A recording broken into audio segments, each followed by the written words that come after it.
कैसे बनते हैं नोट? जाने सरकार बहुत सारे पैसे क्यों नहीं छापती। हम कुछ भी सामान खरीदने के बदले में नकद भुगतान के लिए नोट और सिक्कों का इस्तेमाल करते हैं। आज हम इन्हीं नोट और सिक्कों से जुड़ा एक स्पेशल आर्टिकल आपके समक्ष लेकर आए हैं, जहां नोट और सिक्के कैसे बनते हैं, इन्हें कौन जारी करता है, कितनी मात्रा में और किसके निर्देश पर ये बनाए जाते हैं, जैसे सवालों से जुड़ी जानकारी आपको दी जाएगी। साथ ही आपको यह भी बताएंगे कि सब कुछ सरकार के हाथ में होते हुए भी क्यों सरकार ज्यादा या अनगिनत मुद्रा नहीं छापती। कागज जैसे दिखाई देने वाले नोट असल में कागज से नहीं बने होते। यही कारण है कि ये बार बार मुड़ने और धुलने पर भी लंबे समय तक खराब नहीं होते हैं। तो नोट बनाने के लिए किस सामग्री और तरीकों का इस्तेमाल किया जाता है, आइए जानते हैं पूरी जानकारी। नोट कैसे बनते हैं? हम रुपयों के रूप में नकद लेन देन के लिए जिन नोटों का इस्तेमाल करते हैं, असल में वे नोट कागज के नहीं बल्कि कॉटन यानी कपास के बने होते हैं। इनमें 75% कपास और 25% लिनन का इस्तेमाल किया जाता है।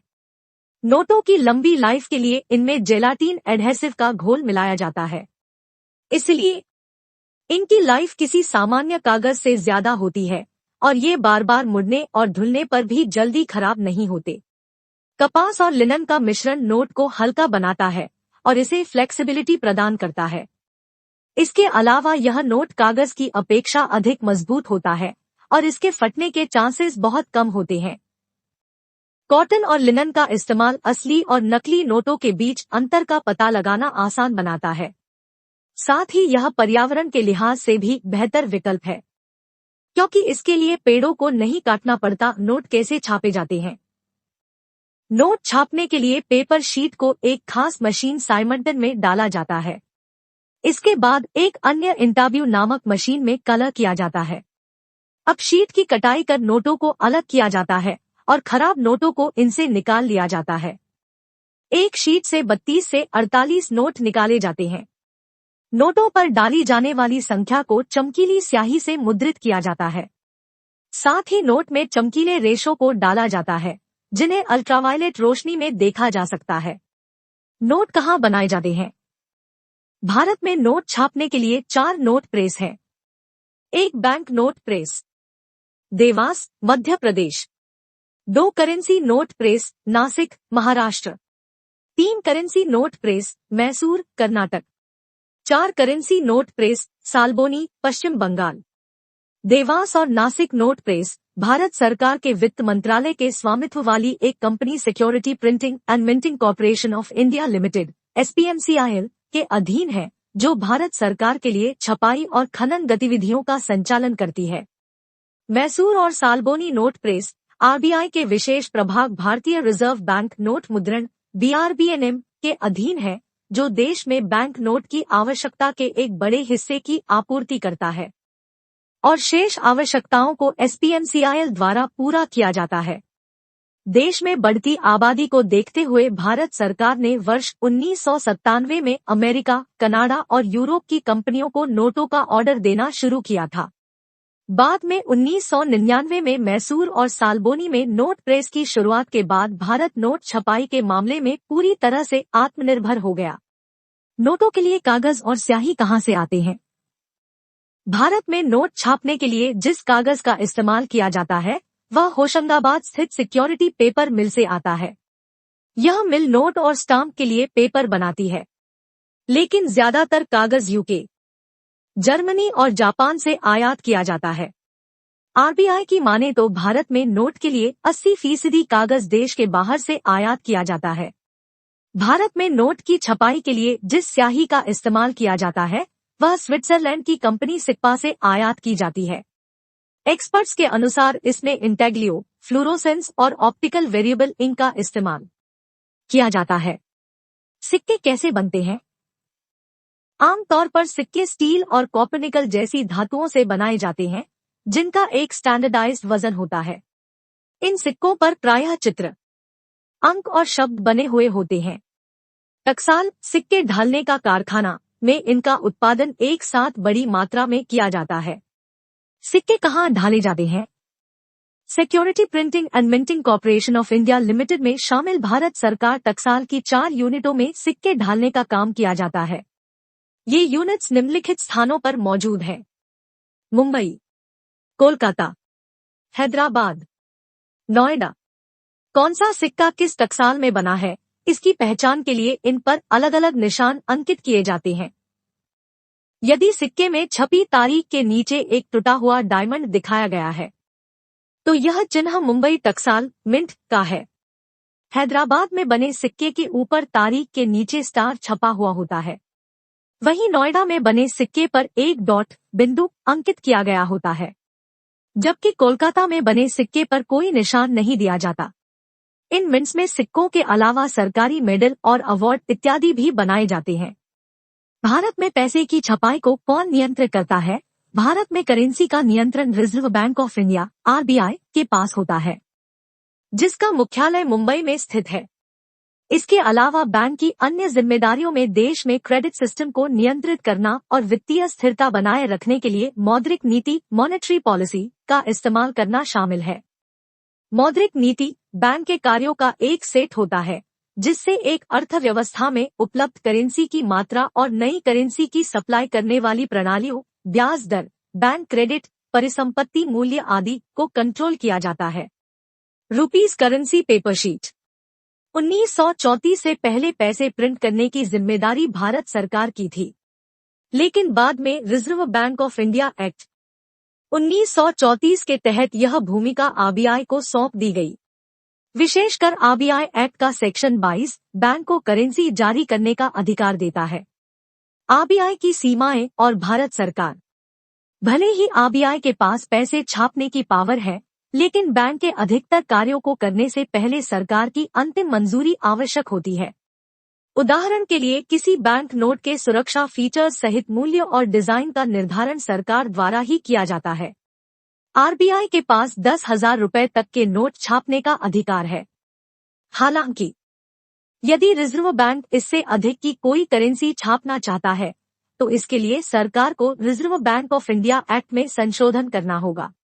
इसके अलावा जब रिजर्व बैंक प्रत्येक वर्ष नोटों की मांग का अनुमान लगाता है, तो उसे एक लिखित अनुरोध दर्ज करना होता है, जिस पर सरकारी अधिकारियों के हस्ताक्षर जरूरी होते हैं।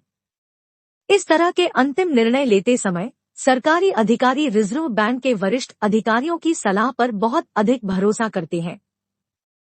यहाँ भारत सरकार द्वारा वर्ष 2016 में लिया गया नोटबंदी का एक आश्चर्यजनक निर्णय ध्यान देने योग्य है, जिसमें सरकार ने घोषणा की कि वह जालसाजी और भ्रष्टाचार पर अंकुश लगाने के लिए 500 और 1,000 रुपए के नोटों को संचलन से वापस ले रही है। इसके बाद नए 500 रुपए और 2,000 रुपए के नोट जारी किए जाते हैं। इस समय भारत में 5, 10, 20, 50, 100, 200, 500 और 2,000 रुपए के नोट प्रचलन में हैं, जिनमें 50 पैसे, 1, 2, 5 और 10 रुपए के सिक्के भी शामिल हैं। सिक्कों की ढलाई का काम कौन देखता है? नोटों की प्रिंटिंग का काम रिजर्व बैंक देखता है, तो सिक्कों की ढलाई का काम भारतीय सरकार द्वारा हैंडल किया जाता है। सिक्कों को सरकार के नियंत्रण वाली चारों टकसालों में बनाया जाता है। यद्यपि सरकार सिक्कों की ढलाई को संभालती है, तो भारतीय रिजर्व बैंक RBI इन्हें संचलन सर्कुलेशन के लिए जारी करता है। सरकार ज्यादा पैसे क्यों नहीं छापती? जैसा कि हमने पहले आपको बताया, भारतीय रिजर्व बैंक RBI देश का केंद्रीय बैंक है, जो यह तय करता है कि कितने नोट छापने हैं। यह फैसला RBI की मौद्रिक नीति (मॉनेटरी पॉलिसी) का एक हिस्सा होता है।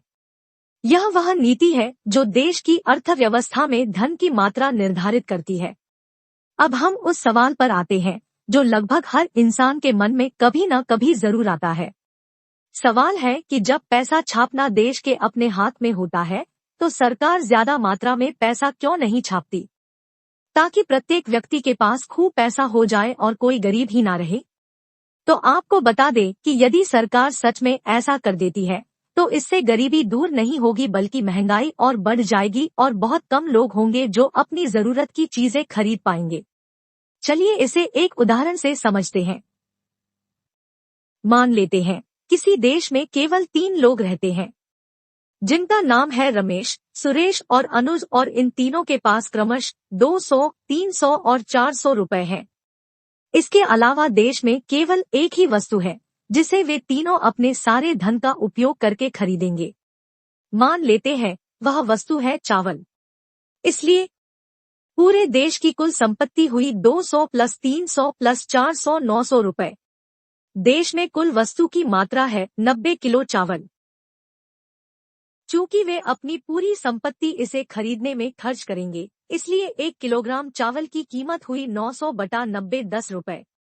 अब रमेश के पास 200 रुपए हैं, तो वह खरीदता है 20 किलो। सुरेश के पास 300 रुपए है, इसलिए वह खरीदता है 30 किलो, और अनुज 400 रुपए में खरीदता है 40 किलो।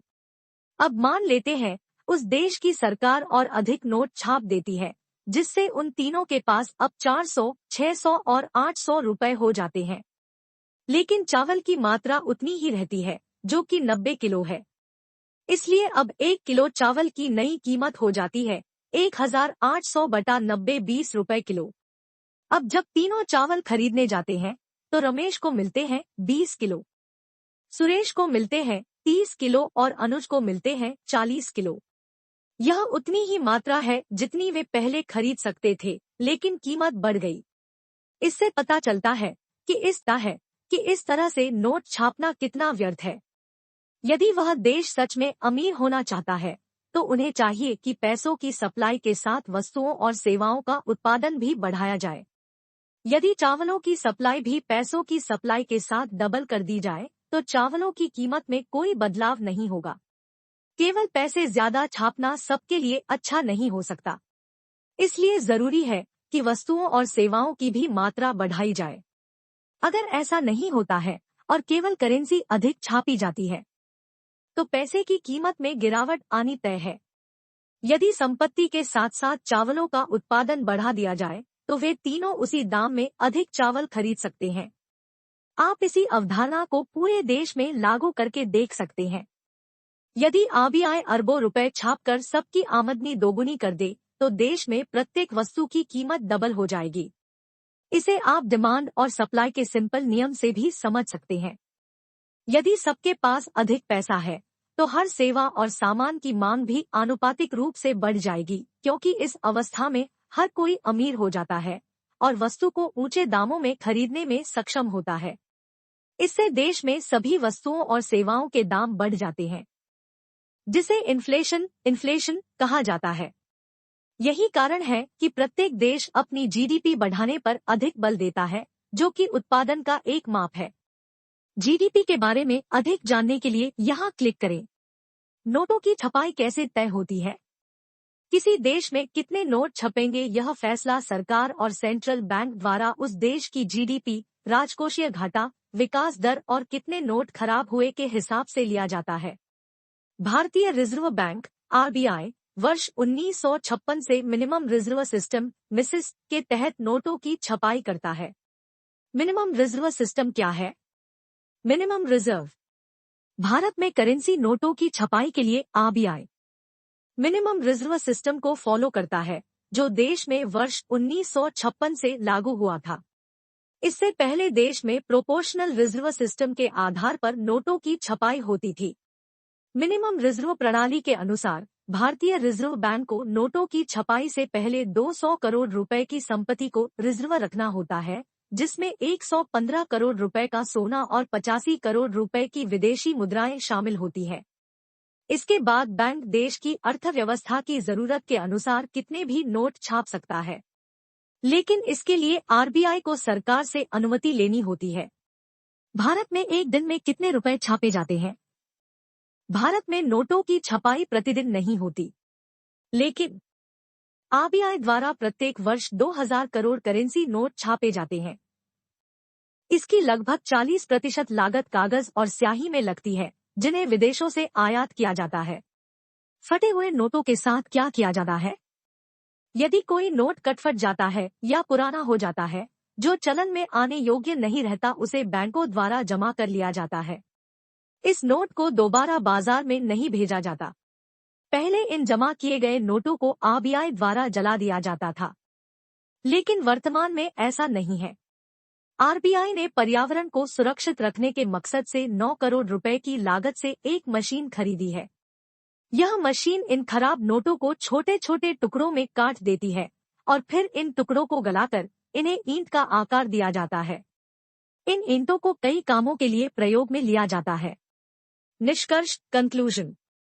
उम्मीद करती हूँ आपको मेरा यह लेख नोट और सिक्के कैसे बनते हैं और सरकार बहुत सारे पैसे क्यों नहीं छापती जरूर पसंद आया होगा।